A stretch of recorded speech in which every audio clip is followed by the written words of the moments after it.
And hopefully that makes for a more interesting, more exciting intro. Musicless to having royalty-free music. Thank you everyone for tuning into the Historical Thoughts and Interpretations podcast. My name is, of course, Christian Bassar, and the music you're listening to right now is called Deliberate Thought by Kevin MacLeod under a Creative Commons license. So today, finally, it is here.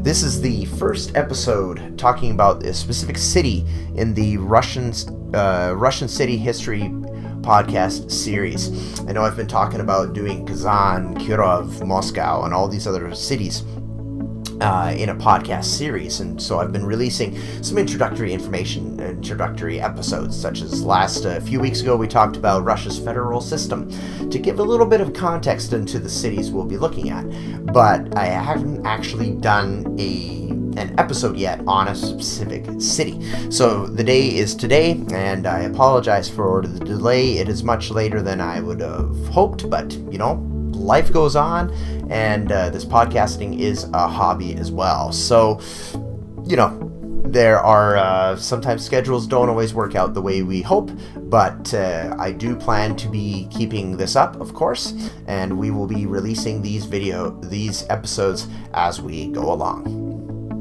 So today is the first episode about the city of Kazan in the Republic of Tatarstan.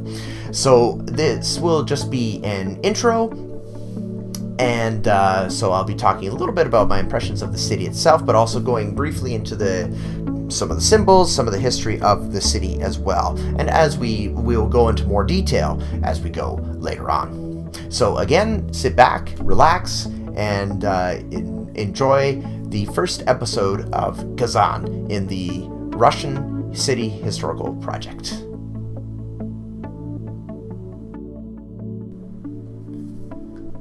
Nowadays, Kazan is the capital of the Republic of Tatarstan, which is in the Volga region of Russia. It was founded in 1005 as a Bulgar fortress, and eventually it became the center for what Kazan is mostly known for. Kazan became the center of the Kazan Khanate, which lasted from the 15th to the 16th centuries, until Ivan the Terrible of Moscow conquered it in 1552. So, according to Kazan's official website, kzn.ru, the city has a few nicknames. One is it's known as the, quote, third capital of Russia. It is a major city, and it's an old city. And according to the website, there are 29 universities, such as Kazan State University, the Academy of Sciences, Kazan Architecture Industry, or University, and others. There's also the National Library of Tatarstan, with almost 3 million books. There are 34 museums and 9 theaters in Kazan as well. And the city is host to many theatrical and arts festivals. Kazan is also known as a sport capital. There are 15 stadiums here, including arenas for the KHL hockey team Akbars and the Russian Premier Football League team Rubin Kazan. It has been host to a number of international sporting events, such as 6 matches of the 2018 FIFA World Cup of soccer. So the World Cup actually brought in about 3 million tourists to Kazan in 2018. This is huge for a city whose normal population is 1.1 million. And also, there's the International Capital of the Tatar people. This is a third nickname according to Kazan's official website. And again, the Kazan Khanate was centered around the city until 1552. And there are Tatars elsewhere in Russia, such as the neighboring Bashkir Republic. Though Bashkortostan is technically an area for the Bashkir people, another Muslim Turkic ethnic group, there's a significant Tatar minority. And Volga and the Siberia regions are also major areas for Tatars in modern Russia. And there are Tatars elsewhere as well, such as in the Crimean Peninsula as well. But Kazan is sometimes promoted as an international capital of the Tatar people. So what about Kazan's symbols? So one of them is actually, there's a clue in the word Kazan. So there's the Russian word Kazan, which also means cauldron or boiling pot. And this comes from the Tatar word as well for it. But notice how in the city name, and I've been learning Russian for 6 years, but sometimes I don't quite soften words, soften letters as much as I should. But anyway, the name for the city, Kazan. Notice how there's a little bit of a softening at the very end, but the word Kazan, without the softening, is cauldron. So you have Kazan, which is the city, Kazan, which is the cauldron. So this is I found was very interesting. And actually there's a legend that the city was founded where a cauldron of water would boil without a fire lit underneath it. So Kazan. Right? This is one of the sources of that name, or one of the ideas connected with it. And number two symbol, there is the dragon Zelant. So this is a very old symbol, and this is from the Tatar word Ilan Jilan, or snake. And so here's another legend that a Khan settled where the Kazan Kremlin now stands. There was a lot of beehives and fertile land in the area, but there was a problem. There were lots of snakes. So people went out and killed all the snakes by laying down hay and setting it on fire. I love it. Zelant, the snake Tsar, escaped, and he would come around and he would attack people and terrorize them. But then a hero came and killed this Zelant. But also, the Zelant, or the snake Tsar, also lived in a lake after Ivan the Terrible's conquest, protecting the Khan's treasures. So Zelant becomes a guardian of Kazan. He's in fact a winged snake dragon from Tatar folklore. And so he represents power, well-being, eternity, and possibility. And this is the official symbol on Kazan's seal or coat of arms.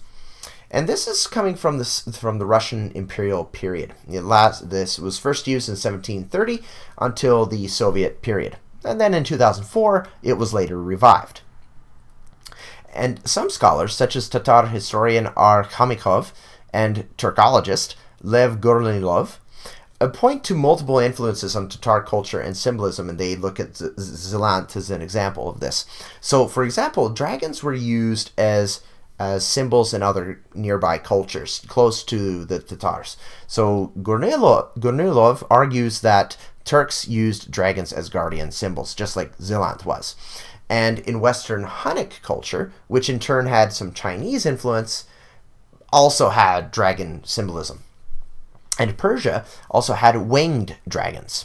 And this symbolism was also borrowed by the Sarmatians, which were contemporaries of, sort of ancestors of the Tatars as well.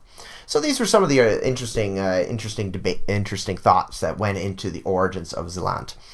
And we will, as far as the Tatar people go, we will talk about the origins of the Tatars in the next episode. There's a lot of different ethnic groups that were in that area and influences and so on. So we'll go a little bit over that in the next episode for the Kazan series. And number 3, there is the Kazan cat. So there's a number of legends surrounding the Kazan cat, the third symbol. And so there's one that the cat saved, that the Khan's cat saved him and his family. There were other enemies, enemy Turkic tribes that wanted to capture the Khan and his family and hand him over to the Russians to curry favor with the Russians. So they wanted to go underneath the Kremlin in the dead of night and get up and capture them. But this cat smelled them and awoke the Khan, and the Khan was able to escape to Persia. And then the other one, and this is a bit more based on fact, cats from Kazan were seen as being really good mousers. So in 1745, Peter the Great's daughter, Tsarina Elizabeth, ordered 30 of Kazan's biggest and best cats to be sent to St. Petersburg, the capital of the Russian Empire, to protect the Winter Palace from vermin. And so the Winter Palace was, of course, now it's the Hermitage Museum, but at that time it was the palace. So, and descendants of these cats are supposedly still there in modern times. And so now there's April 1st, Day of the Hermitage Cat, with exhibitions and events at the Hermitage Museum in honor of these cats. And so you can see the Kazan cat in, in Kazan itself. There's a silver-colored monument on Belmont Street, and so you just see this cat just kind of reclining on a kind of a sofa or couch or chair. And then there's another one where you see this cat standing, and he's wearing a traditional flat-topped Tatar hat called a tubietika, and he's playing an accordion. So it was kind of cute, actually. So now let's talk about the Republic of Tatarstan, which is Kazan's federal subject, and Kazan is also the capital of Tatarstan. So while the history of Kazan itself is the focus for the series, I will make detours into events that affect the whole region of Tatarstan and get some insights into the Volga Tatar people in general. So it might help to put things into context as well, to get a broader view, and then so that we can better understand, Kazan is also affected by this situation within the region. So, like I say, Kazan is the capital of the Tatarstan Republic, and during Soviet times, it was the capital of the Tatar Autonomous Soviet Socialist Republic, or the TASR. And so, because it is a republic, the Tatarstan has two official languages, Russian and Tatar. And so, going into a little bit of the geography here, it's on the very eastern part of the Eastern European plain. And that plain is divided by multiple rivers, the Volga, the Kama, the Belaya, the Vyatka, and about 500 other tiny rivers as well, such as the Svyaga River, which is also close to Kazan. And so so rivers are a big part of why Kazan is important. And so it is right on the eastern bank of the Volga. So, and the Volga is very, very large. So its connection to the Volga allowed Kazan to set up trade routes, to be part of a trade route to Moscow, St. Petersburg, and also the Baltic countries. And Kazan is also where the Volga meets the Kama River, which goes northeast towards Perm, the city of Perm. And this water transportation was important in medieval as well as modern times, especially after the Volga-Don Canal was completed in the 1950s in Volgograd, which is a bit further to the south. And also water transportation and combined with the train transportation, this formed a train water transport network that connected through Kazan and other rail centers. So Kazan became a vital part of that network. So what about Tatarstan's economy? As of 2008, the gross regional product of the republic was about 930 billion rubles, and as of New Year's Eve 2008, this was about 31 billion US dollars. And this is according to the currency converter site xe.com.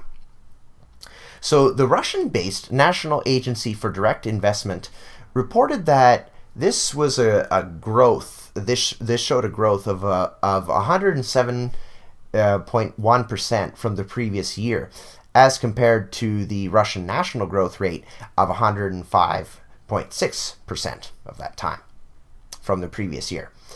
And of course, the 2008 financial crisis came at that time as well, and lots of federal money from Moscow was sent to help prop up the republic's economy, especially in the construction sector. So, 930 billion rubles, that sounds like a lot, but a lot of this money was also sent to help prop up the economy as well. And when I accessed the Tatarstan's website on June 21st, 2019, 43.2% of the gross regional product is taken up by industry, and 9% of this is construction. 6.7% of the 6.5% is by communications, and 7.5% from agriculture. And then there's a fairly significant amount of contribution from small and medium businesses as well, 25% of which make up 25% of Tatarstan's gross regional product. Agriculture is also important to Tatarstan's economy. So there's a lot of industry from grain production, horticulture, and raising of animals. And in the north, there's gray so-called podzol soil, which isn't very good for farming. But in the south, there is a lot of black earth, which is very good for agricultural production. And it's also a fairly temperate region too.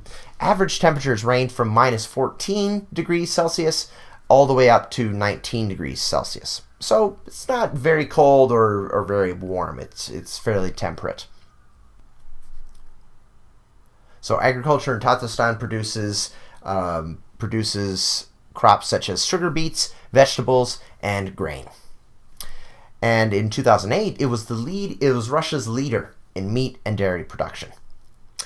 And within the Republic itself, agriculture comprised 12.7% of the workforce.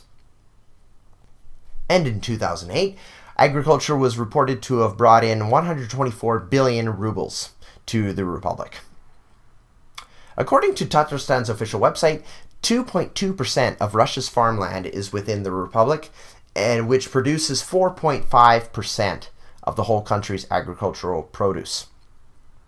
And this is continuing a long tradition of agriculture being the region's main industry. It was such in the late imperial period as well. But there are other industries, such as the creation of building materials, chemicals, and light industry. At the end of the Russian Empire, for example, most of the industry in Kazan revolved around soaps and the fur industry. And in the region, there's a lot of different types of animals, such as foxes, hares, and wolves.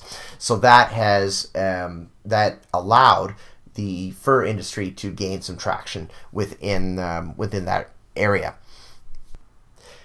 In the Soviet period, industrialization started in the 1920s, such as and this revolved around power engineering, chemistry, and mechanical engineering. And also, just like today, this was another industry that is also very important to Kazan today, is petrochemical and rubber manufacturing, gas, and machinery. And a lot of this industry was developed during the Soviet period. Because after World War II, the Soviet Union became very reliant on synthetic rubber. And petroleum is important in this type of manufacturing, but Soviet industry also used ethylene, which was actually found in potatoes, another agricultural product.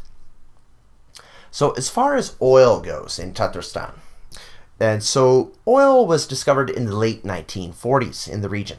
And the oil industry in turn increased the viability of other industries, as it was now necessary to develop better roads. And in 2008, almost 1 billion tons of oil was estimated to be in the Tatarstan Republic. And today, of course, the petrochemical industry remains important in the Republic of Tatarstan, and connected with it, as of 2009, Tatarstan produced 30% of Russia's total rubber production and 16% of Russia's total production of trucks. And there's also the Gorbanov Aerospace Factory, which builds the Tupolev Tu-214 passenger airplane. So moving from the economy, we'll talk a little bit about Tatarstan and Kazan's ethnic makeup. In 2010, the Republic had a population of just under 4 million people, and 53.2% of these were Tatar, and just under 40% were Russian. Other nationalities with more than 10,000 people included Bashkirs, Ukrainians, Udmurts, and others. And the city of Kazan itself has 1.1 million people, which is around the same amount of people that were there during the Soviet period as well. And the ethnic makeup is demographic is slightly reversed from the Republic. So there's a slightly larger Russian population in Kazan. So there's 48.6% of the population were Russian, and 47.6% were Tatar.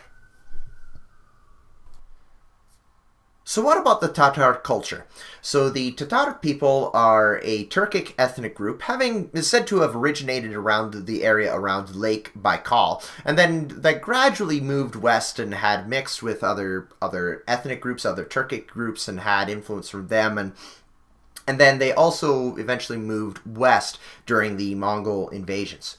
And so during the Mongol invasion of what is now Russia and Ukraine in the 13th century, the Mongols came and completely destroyed what was known as Kievan Rus. So Kievan Rus was a medieval, sort of loosely unified medieval state centered around Kiev, the modern capital of Ukraine. So the Mongols came and they absolutely destroyed Kiev, and Kiev's control over Rus was lost. And so then there was a state called the Golden Horde. Eventually the Mongol Empire was divided into other subdivisions or successors, if you might say. And the Golden Horde was on the western part of the Mongol Empire. So this Golden Horde part dominated the area of modern Western Russia for 2 centuries. So from the 13th to the 15th centuries. And this period is commonly known as the Tatar yoke, the Tatar control over what is now Western Russia.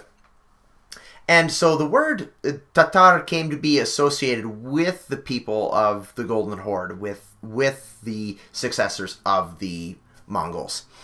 And so there's been significant, you look into the research and the scholarship on this, and you can spend a lot of time looking at Tatar influence on early Russian political systems and other ways as well. So, for example, as far as political systems, the people have looked back at Russia's Tatar, or the Tatar influence upon early Russia, and kind of showing this, this is why Russians are commonly have faith in single leaders, lack of democratic tradition, and so on. So some might debate you on that, but those are some of the things that has been said in scholarship as a result of Tatar influence on Russia.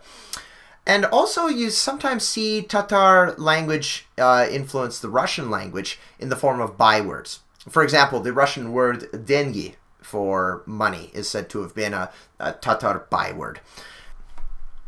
But there has been reverse influence as well. So the Tatar language used to be written in Arabic-like script, but now it's written in Cyrillic. It doesn't sound anything like Russian, but it has the same basic lettering system as well, and we gradually moved from that Arabic-style script, and then it was changed to Cyrillic.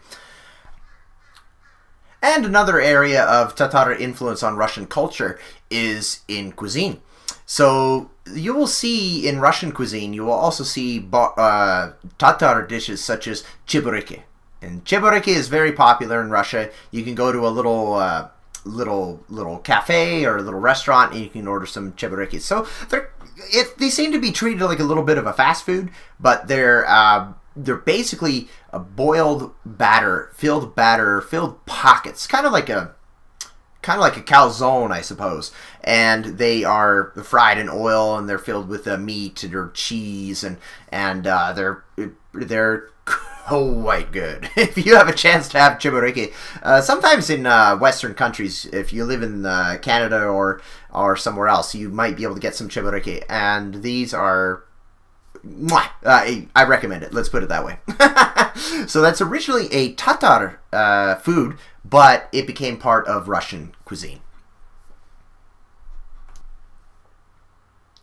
So now what about Tatar religion?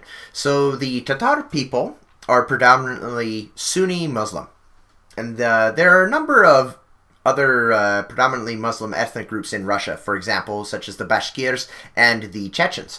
But the Tatar Muslims are the largest of Russia's predominantly Muslim groups. I should note as well that there is a group called the Chuvash, and these are Tatars who went a different way culturally. These were Tatars who had converted to Russian Christianity instead of, or Russian Orthodox Christianity instead of Islam. And the conversion of the Tatar people to Sunni Islam traditionally happened in the city of Bulgar in 922. And this was during the time of the so-called Volga-Bulgar state, which was kind of an early Turkic state in the area around what is now Kazan. And so the specific religious school that the Tatars follow is the Hanafi school. It's a fairly conservative religious school, and it rejected Jadidism. And Jadidism is kind of the with the root word of new, and Jadidism is an attempts to reform Islam, and it appeared in the late Imperial Russian period around the time of the 1905 revolution. And so again, the Tatar Hanafi school is against reform. It's fairly conservative, and so it's one of its main enemies is reformist schools such as Jadidism, but also extremist schools of Islam such as Wahhabism, which is the ideological root of Al Qaeda and ISIS. So it's actually kind of interesting. In the West, we may look at reformist imams, and they kind of want to take a way of changing Islam to make it more, as I understand it, make it more fit into the modern world a little bit more, and so the Hanafi school that most Tatars are part of, they would reject this kind of reform. So they are conservative, they are traditionalist Muslims, but they will also look at what are sometimes seen as ultra-conservative schools of Islam, such as Wahhabism, and associated terrorist groups as well. And the Hanafi school will also reject these because they see them as sort of reformers and corruptors of the faith. So it's kind of interesting. They are against reform, but they're also against extremism, which they see as another form of reform or corruption. And Islam is a very important part of Tatar identity. And so, in addition to reformism and extremism, there's another problem that Tatar Muslims will also see, is the Russianization of Tatar culture. And this is certainly not unique among post-Soviet cultures, because Russianization is seen to have occurred over the centuries, really. For example, by the reforming of local languages to use Cyrillic alphabet, or the priority of the Russian language being used instead of a local language, and certainly local languages were used in the Soviet period, and they still are in modern Russian now. But there's still that idea of our culture being attacked and Russian culture being imposed upon us within some Tatar, in the attitudes of some Tatars in some societies, and this is not unique just to the Tatars. And of course, as with everything else, I hope to be going over these issues more in future episodes in this series. So just to kind of wrap up this intro episode, I would like to give my thoughts and impressions of Kazan. So I was there in July 2018, and I was able to watch the World Cup 2018 final between France and Croatia in the fan zone. And the fan zone was something that you could do, and you could visit in various Russian cities, such as St. Petersburg, Moscow, and Volgograd, and others. And these were areas where you could have the big game played on a big screen with big sound and everything like that, and you could buy snacks. It was really fun, and it was for free too. And so I went and watched France and Croatia play in the final in the fan zone in Kazan. So Croatia lost, But it was a very good game, and it was a good conclusion to a really fantastic tournament. So that was one of the highlights of my time in Kazan. And as far as like the sites, this fan zone was actually within sight of the Kazan Kremlin, which was the epicenter of the old Kazan Khanate. So I thought the location was great.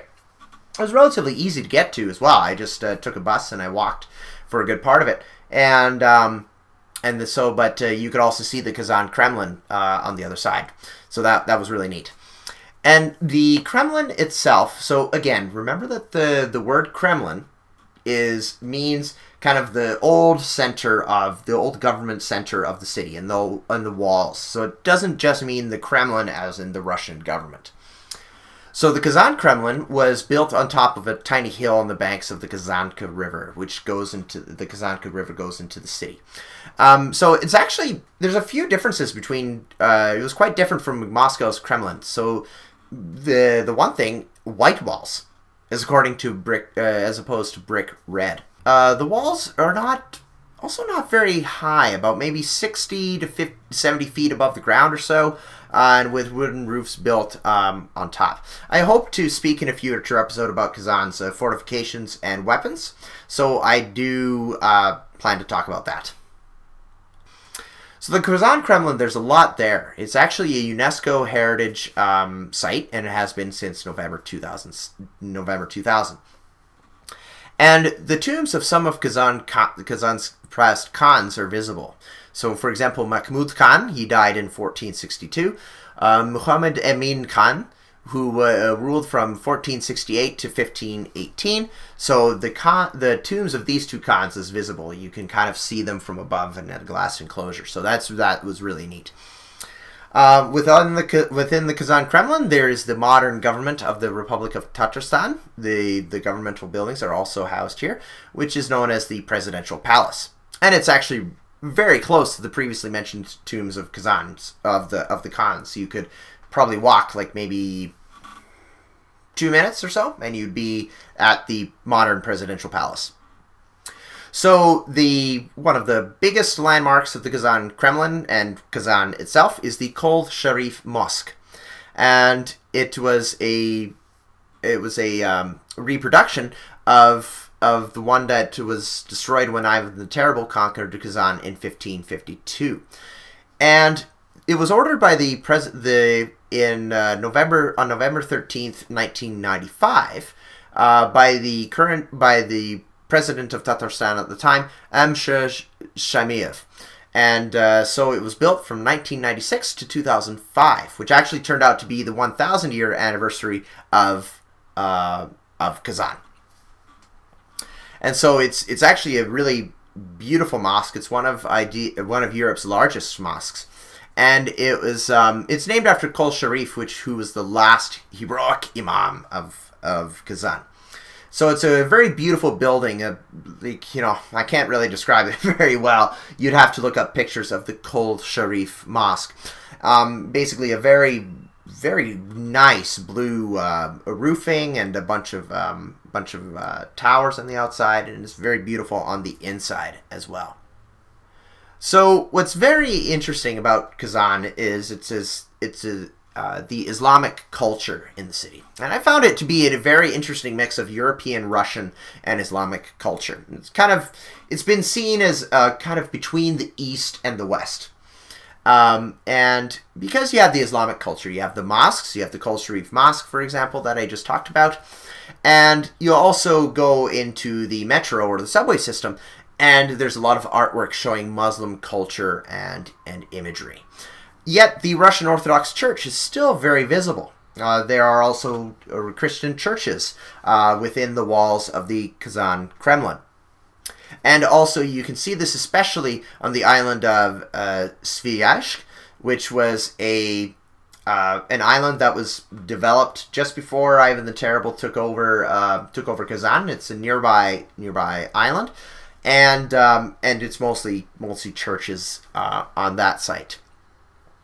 And so when you were in Kazan, you still knew that you were in Russia, but it was somehow it had a different ambiance or feel to it. Kind of seeing Muslim Khans, seeing that kind of artwork. It was different from what you would see in Moscow or St. Petersburg, which definitely has a very European Russian feel to it. And there are a few good walks in Kazan too. So one of the most famous ones is Bauman Street.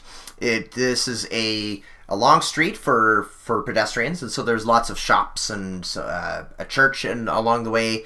And this street is about 2 kilometers long, and you can start at near where the Koltsa shopping center or Ring shopping center, and there's the Bauman Street clock. And then you kind of go down about 2 kilometers, and then at the end you see the Kazanka River and the Kazan Kremlin. And it goes back to the Kazan Khanate period, when it was known as Nogaiskaya Street, around that time. And it became a major street in the centuries after the Russian conquest of the mid-16th century. And so, as I say, you can see a church, you can see a fair amount of bookstores, you can see lots of restaurants as well. It's a nice little street. And you can see some monuments there, for example, a replica of Catherine the Great's carriage, and also the previously mentioned Kazan cat. And on the waterfront of the Kama River, just north of the Kazan Kremlin, there was I didn't get the name of this walk, but there was a lot of fancy open air restaurants, and there were some fancy buildings along that edge too. It was very bright and very modern looking. Didn't check them out, but it was cool to walk along them. They did look expensive in any case. And also there was one building that really struck out for me too. Of course, there's the Kremlin, but there's also Tatarstan's Ministry of Farms and Agriculture. It's a very fancy looking building with a big sculpture of a huge tree in front, kind of like the tree of Gondor. So it was very interesting. And it was very, very fancy. A lot of government buildings are kind of bland or whatever, but this one was like, whew, this was a work of art. This one. And also again for food, I've talked about chebureki, but I didn't have chebureki in Kazan itself. I had it in Moscow and Ufa, but also I did go to a kind of a fast food restaurant. And I speak Russian. I don't speak Tatar, but I'll try my best. Kistibuler. So, and one of the foods that I tried there, it was something called kistibu. And it's an ancient food, and it's kind of like a wrap that's cooked on a pan, much like a cooked burrito. And boy, it had like fried onions in it, mashed potatoes, and kind of a creamy sauce. I don't know the ingredients to that sauce, but it was a really good taste. Just like chebureki, it was a wrap, but boy, and it was interesting. It was black actually, so it had a black color to it.